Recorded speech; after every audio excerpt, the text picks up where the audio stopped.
Welcome back to my YouTube channel. कैसे हैं आप सभी? आई होप आप सभी अच्छे होंगे। तो फ्रेंड्स, आज हम बात करेंगे अंशु शुभम ऑफिशियल के बारे में।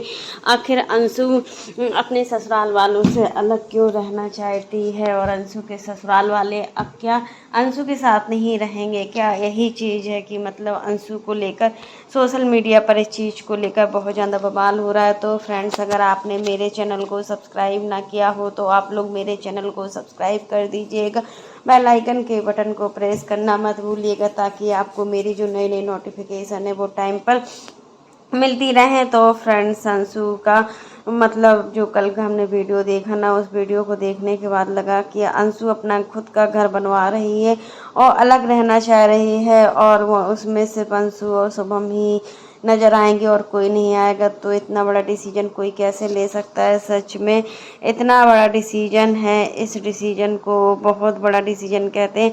तो फ्रेंड्स, अंशु ने अपने वीडियो में यही बोला है कि हम लोग घर तो बनाएंगे, घर बनाना हमारा एक वो है, सपना है, घर हमें बनाना है, लेकिन उस घर में हम सब लोग मिलकर रहेंगे। ऐसा नहीं है कि हम और शुभम दोनों ही रहेंगे, उसमें पूरी फैमिली रहेगी। देखिए, जैसे भी हमारी बड़ी मम्मी ने अलग घर बनवाया है और उनके बेटों ने अलग घर बनवाया है, तो क्या वो बेटे अपनी माँ को साथ नहीं रख रहे हैं? वो भी रह रहे हैं, वो भी रहेंगे साथ में। इसी प्रकार से अगर हम लोग अपना खुद का घर बनवाएंगे तो हमारे साथ मम्मी पापा जो भी हमारे घर में फैमिली सदस्य सरकार है वो सभी लोग साथ में रहेंगे। इसका मतलब ये नहीं है कि हम लोग अलग हो जाएंगे।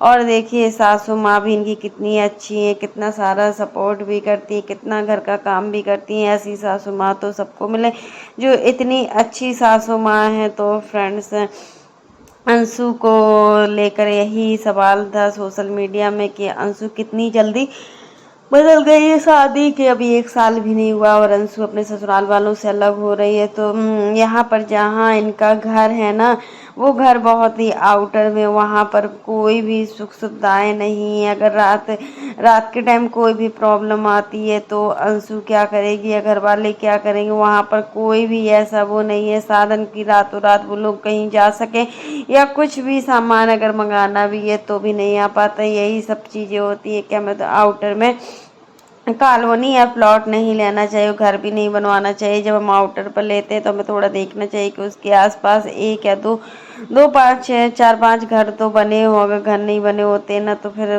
देखने में रहने वालों को भी बुरा लगता है। और इनका इतना बड़ा घर है और घर के बाहर बहुत ज़्यादा इनका जगह भी है। अंशु के पास प्रॉपर्टी की कोई भी कमी नहीं है, पैसा अच्छा खासा है। ससुराल में भी घर उतने अच्छे से नहीं बना है। और देखिए, इस घर में पैसा लगाने से क्या मतलब जिस घर में उनको रहना ही ना हो। और फिर देखिए, अंशु अगर इस घर में पैसा लगा देगी तो इतना तो पैसा है नहीं इनके पास में कि वहाँ पर भी पैसा लगा दे। देखिए, क्योंकि पैसा एक ही जगह लगाया जा सकता है। फिर देखिए, घर बनाना बहुत बड़ा सपना होता है जो बहुत ही मुश्किल से पूरा होता है। और जब घर हमारा बन जाता है, उस घर में हमारा आशियाना हो जाता है, उस घर में हमारी खुशियाँ हो जाती हैं, तो हम सब लोग उस घर में मिलजुल कर रहते हैं तो अच्छा भी लगता है और रहने वाले इंसान को भी अच्छा लगता है। तो फ्रेंड्स, और जो इनका जो किचन है ना, वो किचन का जो डायरेक्शन है वो भी गलत डायरेक्शन में बना हुआ है, बिल्कुल अच्छा डायरेक्शन में नहीं है।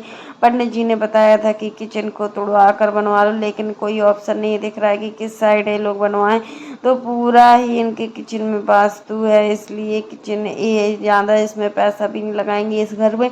और हमेशा हमें अपना घर जब भी बनवाना चाहिए तो थोड़ा पंडित को देखकर या फिर वास्तु शास्त्र होते हैं जो हमारे वास्तु के अकॉर्डिंग घर बनता है, वो उसको उसके अकॉर्डिंग ही घर बनवाना चाहिए, तभी घर में रहने वाले लोग भी खुश होते हैं। और देखिए, फिर जिसकी कुंडली में लिखा होता है लड़ाई झगड़े या फिर घर का वास्तु दोष खराब होना, उसको हम नहीं बदल सकते हैं।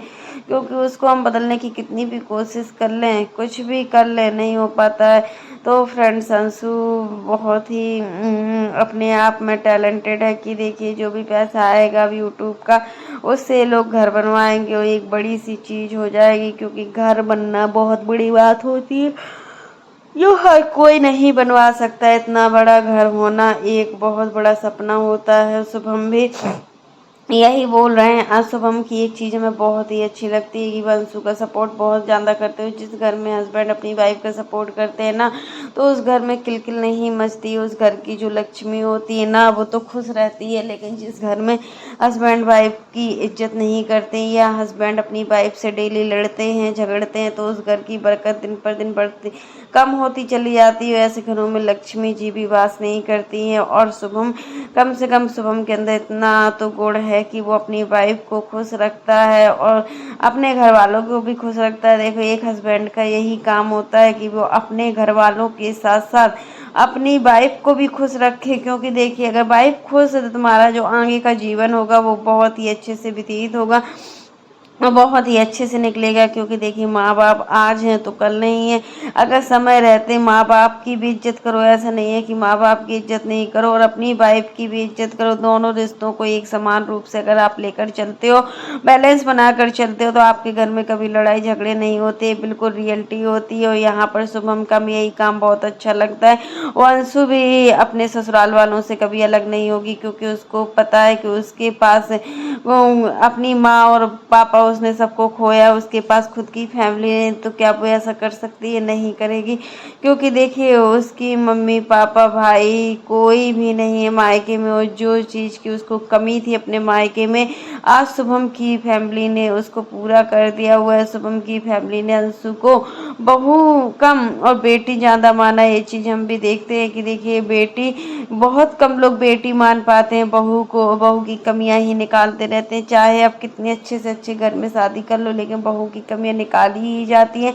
बट हमने अंशु को देखा है कि अंशु को बिल्कुल बेटी के समान रखा जाता है। जो भी खाने पीने का सामान है, हर चीज़ खुलकर आज़ादी दी जाती है। जो भी पहनने ओढ़ने का सामान होता है, चाहे अंशु जीन्स पहने या टॉप पहने या लोवर टी शर्ट पहने, सूट पहने, कुछ भी पहने, ससुराल वालों को कभी भी कोई प्रॉब्लम नहीं होती है। अंशु के ससुराल वाले बहुत ही अच्छे हैं और अंशु का फुल सपोर्ट करते हैं। देखिए, एक चोट है, अगर अंशु काम भी कम करती है ना, तो कुछ बोलते भी नहीं। ऐसे कहीं नहीं चलता है। हर ससुराल में बहू को बराबरी से काम करना होता है। बराबरी क्या, पूरा ही काम करना होता है एक बहू को। लेकिन क्या हमने देखा कि बहू कम काम करती है, बट सासू माँ हद से ज़्यादा काम करती है। पूरा खाने का खाना सासू माँ बना कर रख देती है। अंशु को सिर्फ खाना ही होता है और थोड़ा बहुत काम होता है तो अंशु कर लेती। जब अंशु स्टार्टिंग में आई थी ना, तो सच में उतना काम नहीं कर पाती थी। लेकिन धीरे धीरे अब अंशु सब काम करना सीख भी गई है। और देखिए, जिस घर की में बेटियां होती हैं ना, जिस सास ससुर की बेटियां होती हैं ना, तो वो बहू का दर्द भी समझते हैं कि बहू का क्या दर्द होते हैं। जिसकी बेटियां नहीं होती हैं, वो बहू का क्या दर्द समझेंगे, क्योंकि उनकी खुद की बेटियां नहीं है। तो वो क्या समझेंगे कि बहू को कैसे रखा जाता है, कैसे नहीं रखा जाता है। तो फ्रेंड्स, आज के लिए बस इतना ही। कैसा लगा आपको मेरा वीडियो पसंद आए तो लाइक कर देना। और अगर आप चैनल पर न्यू हो तो चैनल को सब्सक्राइब करना ना भूलना। और फ्रेंड्स, आप लोग कमेंट बॉक्स में ज़रूर बताना कि अंशु से ऐसी उम्मीद नहीं है किसी को कि वो कभी भी अलग रहेगी। वो अपने ससुराल वालों के साथ ही रहेगी। और जब तक देखो बहू अपने ससुराल वालों के साथ रहती है ना, तो सही भी रहता है। जब तक माँ बाप जिंदा होते हैं, उनकी सेवा कर लो। मरने के बाद कौन किसकी सेवा कर सकता है, किसको है वो काम मिल सकता है। तो देखिए, अंशु कभी भी परिवार वालों को तो नहीं छोड़ेगी। एक चीज़ तो है, अगर देवर की शादी हो जाती है, अगर देवरानी अच्छी नहीं, तो फिर आगे का आगे से देखा जाएगा। बट अभी सरकार, जो इनके देवर हैं, बहुत ही अच्छे हैं, बहुत रिस्पेक्ट देते हैं अपनी भाभी को। अंशु चाहे कुछ भी बोल दे अपने देवर से, बट देवर कोई भी जवाब नहीं देते। पहले वीडियो में हम देखते थे कि अंशु बहुत कुछ बोल देती थी अपने देवर से, बोलने चालने का उसको तरीका नहीं होता था। बट अब हम देखते हैं कि अंशु को जो देवर है ना, वो समझदारी से बात करते हैं, अंशु भी समझदारी से बात करती है। क्योंकि दोनों एक ही जैसे हैं, एक ही एज के ना, तो दोनों में लड़कपन ज़्यादा है। तो फ्रेंड्स, आज के लिए बस इतना ही। वीडियो पसंद आए तो लाइक कर देना। और अगर आप चैनल पर न्यू हो तो चैनल को सब्सक्राइब करना ना भूलना। फिर मिलते हैं नेक्स्ट वीडियो में। तब तक के लिए bye, take care all of you.